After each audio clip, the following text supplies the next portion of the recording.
ஹேட்டன் ஜெனன் தோட்டத்தில் KM பிரிவில் நேற்று இரவு 7:30 மணியளவில் ஏற்பட்ட தீ விபத்தில் 20 தொழிலாளர் குடியிருப்புகள் முற்றாக தீக்கிரையாகியுள்ளன.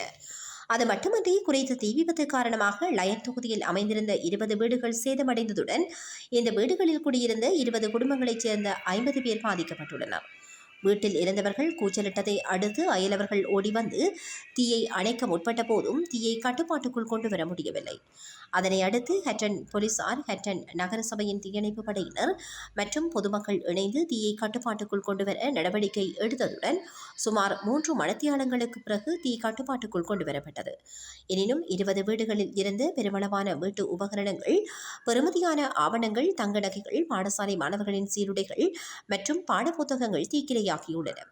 இந்த தீ விபத்தினால் லயன் தொகுதியில் அமைந்திருந்த 20 வீடுகள் சேதமடைந்ததுடன் இந்த வீடுகளில் குடியிருந்த 20 குடும்பங்களைச் சேர்ந்த 50 பேரை தற்காலிகமாக மாற்று இடங்களில் தங்க வைப்பதற்கான ஏற்பாடுகள் செய்யப்பட்டுள்ளன.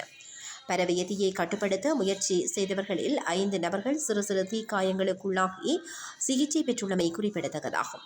இந்த தீ விபத்து ஏற்பட்டதற்கான காரணம் இதுவரையும் கண்டறியப்படவில்லை என தெரிவிக்கும் ஹட்டன் போலீசார், ஹட்டன் போலீஸ் கைரேகை அடையாள பிரிவுடன் இணைந்து மேலதிக விசாரணைகளை மேற்கொண்டு வருவதாக தெரிவித்துள்ளனர்.